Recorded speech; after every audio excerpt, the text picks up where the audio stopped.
আমাদের ওই যে আকাঙ্ক্ষা সেগুলো বাস্তবায়ন হওয়ার জন্য আমাদের যে ফাইট, তার বিরুদ্ধে পুরাতন এস্টাবলিশমেন্টের যারা, তারাও খুব শক্তিশালী একটা ফাইট করছে যেন আমাদের কাঙ্ক্ষিত বাংলাদেশটা না হয়। এখানে কোনো একটা পক্ষকে আসলে দায় দেওয়ার সুযোগ নেই। এই এক বছরে বাংলাদেশকে ভিন্নভাবে দেখেছি।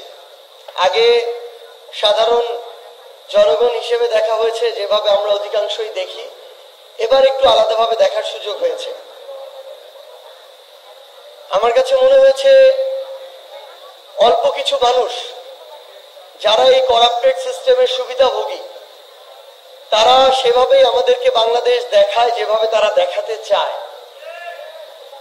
এবং এই মুহূর্তে বা বিগত বছরের পর বছর ধরে 24-25 সালে এসে দাঁড়িয়ে বাংলাদেশের অবস্থা অনেকটা এরকম যে সর্বাঙ্গে ব্যথা ঔষধ দেব কোথা। আসলে আমরা এখন এমন কিছু বিষয়ের মধ্য দিয়ে যাচ্ছি যেটা অনাকাঙ্ক্ষিত এবং অপ্রত্যাশিত। সেটা হতে পারে যে এই জুলাইয়ে কার কতটুকু ভূমিকা, এগুলো নিয়ে যেমন আমাদের কথা বলার কথা না, ঠিক তেমনি এখন আমরা কিছু অনাকাঙ্ক্ষিত বিষয়ে আমরা আমাদের মধ্যে বিভাজন তৈরি করছি যেটাও প্রত্যাশিত না। আমাদের এই যে ক্ষত বাংলাদেশে তৈরি হয়েছে, এটা কিন্তু 16 বছরের ক্ষত না, এটা 53-54 বছরের একটা ক্ষত, 71 পরবর্তী সময় থেকে। এই ক্ষত কখনো এক বছরে পূরণ হবে না। আপনি বা আমি যাকে দায় দিয়ে দেই, এখানে আমাদের কয়েকটি হসপিটালে সম্মানিত পরিচালক যারা আছেন তারা রয়েছেন। আমি ধরে নিচ্ছি ঢাকা মেডিকেলের সম্মানিত পরিচালক যিনি আছেন তিনি আছেন। এখন আমি তাকে দায় দিতে পারি যে ঢাকা মেডিকেলে যে চিকিৎসা হওয়া দরকার ছিল, যে সুযোগ সুবিধা একজন নাগরিকের, একজন আহতের পাওয়া দরকার ছিল, সেটা তারা পায় না, এটার জন্য তিনি দায় দিয়ে দিলাম। কিন্তু তিনি যে এগুলো দিতে পারেন না, এটার সাথে সংশ্লিষ্ট একজন ডাক্তারের প্রয়োজনীয় সুযোগ সুবিধা, একজন কর্মচারীর প্রয়োজনীয় সুযোগ সুবিধা, প্রয়োজনীয় ওষুধের সাপ্লাই, প্রয়োজনীয় ইনস্ট্রুমেন্টের সাপ্লাই, এই প্রত্যেকটা জিনিসের সাথে এই রাষ্ট্রের অসংখ্য গুরুত্বপূর্ণ মন্ত্রণালয় বলি, প্রতিষ্ঠান বলি, ব্যক্তি বলি জড়িত। তারা কি তাদের দায়িত্বটা ঠিকমতো পালন করেছে? এখানে যে ইনস্ট্রুমেন্ট গুলো দেশের বাইরে থেকে কিনে আনা হয়েছে, সে 1 কোটি টাকা যেখানে বাজেট ছিল সেখানে 1 কোটি টাকার একটা যন্ত্র কিনেছে, নাকি 90 লাখ টাকা লুটপাট করে 10 লাখ টাকার যন্ত্র এনেছে? এই প্রত্যেকটা জায়গার সাথে যারা জড়িত, তারা যদি তাদের দায়িত্বটা ঠিকমতো পালন করে, তাহলেই সেখানকার পরিচালক তার দায়িত্বটা ঠিকমতো পালন করতে পারবেন। কিন্তু আমরা সরাসরি আমাদের চোখে যাকে দেখি তাকে দায় দিয়ে একটা দায় সারা দায়িত্ব পালন করি। ইভেন আমরা যখন একজন সাধারণ নাগরিক হিসেবে ওই ঢাকা মেডিকেলে চিকিৎসা নিতে যাই, যখন আমার সামনে আমি 20 জনের লাইন দেখি, দরজায় দাঁড়িয়ে থাকা লোকটার পকেটে 200 টাকা ঢুকিয়ে দিয়ে আমিও সামনের দিকে চলে যেতে চাই, কারণ আমার কাজ আছে বা আমার ব্যস্ততা, যেন আমার সময়টা আমার ছাড় কারণে। তো আমরা আসলে এই মুহূর্তে, আমি অন্তত এই 1 বছরে বাংলাদেশকে যেভাবে দেখেছি, আমি স্পষ্ট করে এটা বলতে পারি, আমরা আমাদের জায়গা থেকে যতই সাধু সাধার চেষ্টা করি না কেন, কেউই নিজের দায়িত্বটা ঠিকমতো পালন করি না। এই জন্যই বাংলাদেশের এই মুহূর্তে এই অবস্থা। আমি আমার দায় স্বীকার করে নিচ্ছি, অভ্যুত্থান পরবর্তী সময়ে আমার যতটুকু আমার জায়গা থেকে করার কথা ছিল আমি ততটুকু করতে পারিনি। কিন্তু এটাই সত্য, আমার করার জন্য অন্যান্য সিস্টেমের যে সাপোর্ট গুলো থাকা দরকার, এদেশের রাজনৈতিক দল, ওই দলের ব্যক্তিবর্গ, তাদের যতটুকু সদিচ্ছা থাকা দরকার, আমলাতন্ত্রে যারা চাকরি করে তাদের যতটুকু সদিচ্ছা থাকা দরকার, আমার উপদেষ্টা মন্ডলীতে যারা আছেন তাদের যতটুকু অভিজ্ঞতা থাকা দরকার, কিংবা এই প্রত্যেকটা জায়গায় ইভেন সাধারণ জনগণের যতটুকু সহযোগিতা করা দরকার, কেউই তারটা করে নাই। সো সবচেয়ে বড় কথা হচ্ছে, আমরা যে বাংলাদেশটা পেতে চাই, এই বাংলাদেশটা আমরা পাবো, কিন্তু পেতে সময় লাগবে। এবং সবচেয়ে গুরুত্বপূর্ণ কথা হচ্ছে, 24 পূর্ববর্তী সময়ে হাসিনা এই বাংলাদেশকে যেই পর্যায়ে নিয়ে গিয়েছিল, যেই স্বৈরাচারী সিস্টেম তৈরি করেছিল, আমার ওই জুলাই যোদ্ধা ভাইয়ের সাথে গড়া মিলিয়ে আমি বলতে চাই, বাংলাদেশে যে কেউ যে কোনো ফরম্যাটে যে কোনো ব্যক্তিকে সামনে রেখে এটা আর কোনোদিন করতে পারবে না। এই সুযোগটা এই বাংলাদেশে হবে না। এই বাংলাদেশের যে ইয়াং জেনারেশনটা এই টোটালি রাজনৈতিক সচেতনতা থেকে, দেশের চিন্তা থেকে একপাশে সরে গিয়ে শুধুমাত্র ব্যক্তি কেন্দ্রিক কিংবা অন্যান্য বিভিন্ন চিন্তা কেন্দ্রিক বিষয়ে নিমগ্ন ছিল, যে ইয়াং জেনারেশনটা কখনো ভাষায় রাজনৈতিক আলোচনায় থাকতো না, যে ইয়াং জেনারেশনটাকে ভোটের সিদ্ধান্ত আলাদা করে দিতে দেওয়া হতো না, সেই ইয়াং জেনারেশনটা এখন বাড়িতে যে কোনো সিদ্ধান্ত নেওয়ার গুরুত্বপূর্ণ ভূমিকা পালন করে। আমি আমার এই সামান্যতম 1 বছর অভিজ্ঞতা থেকে বলতে পারি, আগামীর বাংলাদেশের নীতি নির্ধারণ কি হবে, রাজনৈতিক দলগুলোর পলিসি কি হবে, কোন নেতা কিভাবে চলবে, এই প্রত্যেকটি বিষয় আগামীর বাংলাদেশের তরুণ প্রজন্মের মতামতের উপরে ভিত্তি করে নির্ধারিত হবে।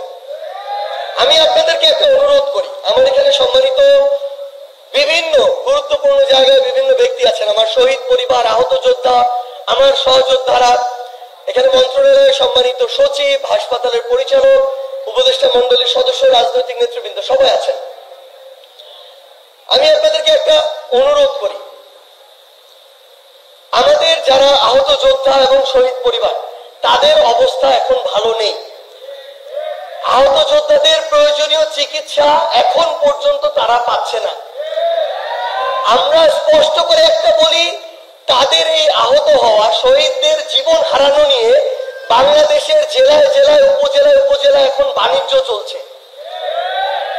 এখনো থানাগুলোতে শহীদ পরিবার আহতদেরকে হয়রানি করা হয়। এখনো যদি দেখেন রাজনৈতিক দলগুলো, স্পষ্ট করে বলি, রাজনৈতিক দল এবং তাদের বিভিন্ন নেতাকর্মী টাকার বিনিময়ে শহীদ পরিবার এবং আহতদেরকে হয়রানি করে, আওয়ামী লীগ, ছাত্রলীগ, যুবলীগকে সেফ হাউস দেয়। এই বাংলাদেশে এখনো এটা হচ্ছে। আমার অনেক আহত যোদ্ধা অর্থ সম্পদ বিভিন্ন জায়গায় বন্ধক দিয়ে, ভিটে মাটি বিভিন্ন জায়গায় বন্ধক দিয়ে, ঋণ করে 20-25 লাখ টাকা নিজের পিছনে খরচ করেছে, কিন্তু সরকার থেকে বলি, ফাউন্ডেশন থেকে বলি, কেউ 2-3-4 লাখ টাকার বেশি পায়নি।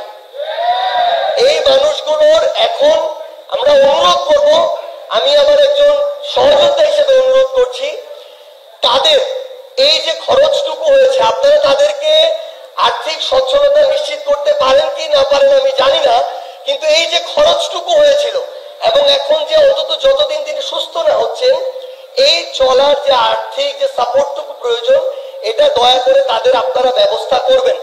একটা দেশের কাছে মানে ওই রকম 2-3-4-500 কোটি টাকা খুব বেশি টাকা না।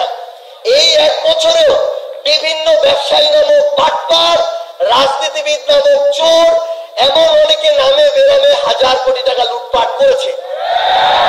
আমরা স্পষ্ট করে বলি, আপনাদের মাধ্যমে বলছি, আপনারা দায়িত্বে থাকুক আর না থাকুক, এই 1 বছরে যাদেরকে মনে করবেন তাদের বিরুদ্ধে গোয়েন্দা সংস্থা দিয়ে হোক, এজেন্সি দিয়ে হোক, আপনারা তদন্ত করান। এই তদন্তে যে কোন ধরনের অসঙ্গতির সাথে, আর্থিক হোক অন্য হোক, ক্ষমতার অপব্যবহার হোক, সম্পৃক্ত থাকবে, ইভেন সেটা যদি সমন্বয়ের নামেরও কেউ হয়, তাদেরকে আপনারা বিচারের আওতায় নিয়ে আসুন। কিন্তু আমি স্পষ্টভাবে অনুরোধ করি, আমার শহীদ পরিবার যে তার একমাত্র উপার্জনক্ষম পরিবারের মানুষটিকে হারিয়েছে, তাকে যেন পরের দিন কি খাবে এই চিন্তাটা না করতে হয়, 100 টাকা কোথায় পাবে এই চিন্তাটা না করতে হয়। আমার এখানে একজন বোন বসে আছেন, যাকে একজন আহত যোদ্ধা 3 দিন টানা ফোন দিয়েছে শুধু 2-3 হাজার টাকা দেওয়ার জন্য, যে এই টাকা দিয়ে সে ওষুধ কিনবে। এমন বাস্তবতাও এখন হচ্ছে। অল্প কিছু মানুষের দায়িত্ব নেওয়া হয়, কিন্তু অধিকাংশ মানুষ এখনো অনিরাপত্তার মধ্য দিয়ে আছে।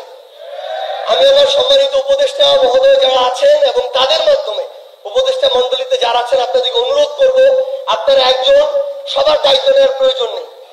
200 জনের দায়িত্ব নেন, 300 জনের দায়িত্ব নেন, নিজের মন্ত্রণালয়ের পক্ষ থেকে 10 কোটি 20 কোটি টাকা খরচ করেন, কিন্তু ওই 200 জন যেন একটা স্বাবলম্বী জীবনযাপন আগামীতে করতে পারে। লোক দেখানো 10-20-30 হাজার টাকা দেওয়ার প্রয়োজন নাই। আমরা আজকে ধন্যবাদ জানাই ওয়ারিয়র্স অফ জুলাইকে, অন্তত 50টা পরিবার কিছুদিন অন্তত নিশ্চিন্তে একটা জীবন ধারণের অবলম্বন পাবে। ভাই আমরা আপনাদেরকে কমিটমেন্ট, আমাদের সামর্থ্যের অনেক অভাব, আমাদের এই জায়গায় দাঁড়িয়ে আপনারা বুঝতে পারবেন না বিষয়টা। আপনারা অনেকে মনে করেন যে হাসনাত নাহিদ সার্জিসেরা বললে হয়তো অনেক কিছু হয়ে যাবে, মুখে মুখে অনেক কিছু হয়ে যায়, যেভাবে মুখে মুখে অনেক আশ্বাস আপনারাও পেয়ে যান। কিন্তু আমরা যখন ওই সিস্টেমগুলোর কাছে যাই, সিস্টেমগুলো আমাদের সামনে মূলা ধরিয়ে দেয়, সিস্টেমগুলো কলা গাছ দেখায়। এই জন্য একজন আহত অনেক সময় দেখেছি দেশের বাইরে যেতে কয়েক মাস চলে গিয়েছে, সিস্টেমের বেড়াজালে পড়ে যায়। কিন্তু ভাই আমাদের এই লড়াইটা যেন জারি থাকে। আমরা যে কাঙ্ক্ষিত পরিবর্তনটা 1 বছরে প্রত্যাশা করেছিলাম সেটা 1 বছরে হবে না, কিন্তু সেটা 5 বছরে সম্ভব, 10 বছরে সম্ভব। আমরা অনুরোধ করব আমরা যেন অধৈর্য না হয়ে যাই, দাঁতে দাঁত কামড়ে ধরে যেন অন্তত বাংলাদেশের জন্য জীবনের শেষ মুহূর্ত পর্যন্ত আমাদের লড়াইটা করি। সবাইকে অসংখ্য ধন্যবাদ। ইনকিলাব জিন্দাবাদ।